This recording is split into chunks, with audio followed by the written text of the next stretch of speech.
Alright, welcome back. This is my speedrun walkthrough for Shining Force 2. I am No Worries, and we're going to be taking a look at another 3 snipes on our list. So the next 3 snipes here, these 3 are the post-grind, pre-rest of the game snipes, basically. So the snipes are divided into 3 categories. We have all of them that are after the last kill-all battle, which is basically once we return from Northcliff. We have the first 3 battles, which are the pre-grind, and now we have the 3 battles that are post-grind, but before all the rest of the battles are snipes. So we're going to be using Peter as a promoted hero now because he'll be promoted. Now, similar to the other ones, I've gone ahead and blocked out the enemies that we really don't need to worry about. There will be movements, but as long as we don't do anything silly, we really don't have to worry about them. Peter is going to be here. Now, depending on where you have your people, he might be shifted around, but it really is irrelevant. The goal here is that we're going to cross the desert in a couple turns, specifically 3 turns, so we'll have like 1 turn, we'll have 2 turns, and then we'll have 3 turns. Now we could kill the skeleton, which is the leader, but we kind of really need the protect ring, so we're going to have to kill her first, so we'll kill the Dark Madame on turn 3 for the protect ring, and then kill the skeleton on turn 4. That'll end the battle. One of these harpies might come and attack. You know, it's not really a big deal. At this point, because of the grind, Peter is going to be exceedingly powerful. As long as Peter has over 80 attack, this skeleton will go down without any trouble whatsoever. Yeah, so this is a pretty simple battle. The big thing is, again, just we want our party to be really small, so we have the caravan, so we definitely want to have everybody kicked, just to minimize the amount of time it takes for turns and everything. And then, like I said, everyone else just stands still. It's a super easy battle.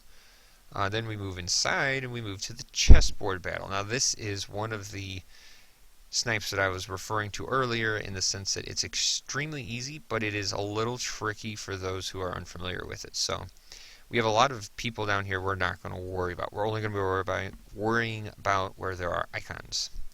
So, this is my recommended setup. You can have either Jaha or Slade, but not all of them.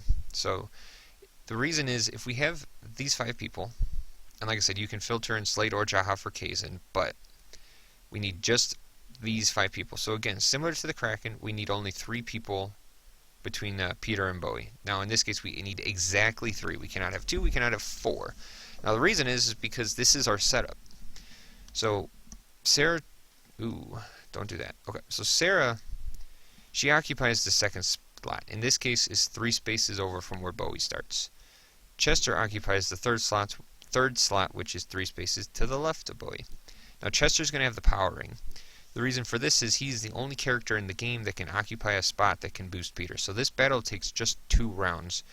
So let's kind of walk through it. So the first round, Peter's going to move up exactly 6 spaces. He's going to end on this dark square. Your marker is, it's 6 spaces, but it's also equal with this book you can kind of see here.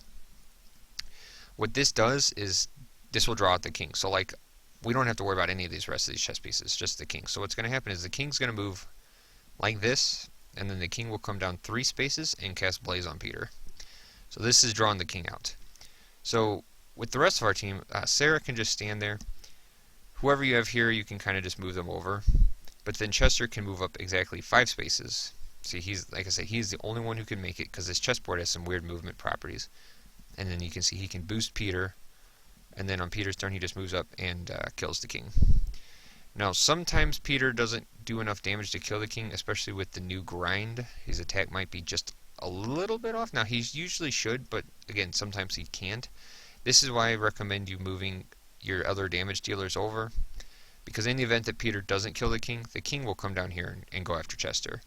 And if you move these people over on their first turn, they will be able to make it to the king on their next turn to finish off whatever little bit of damage Peter failed to kill the king on.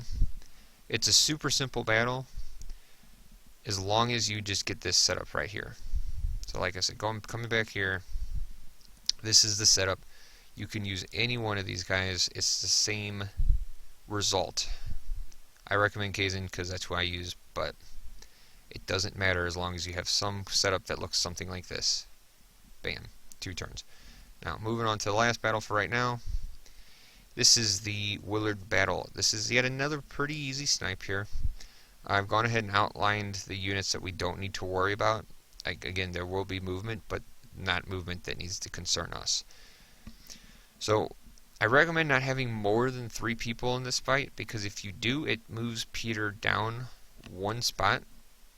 Or I'm sorry, it moves him up 1 spot, regardless, up or down.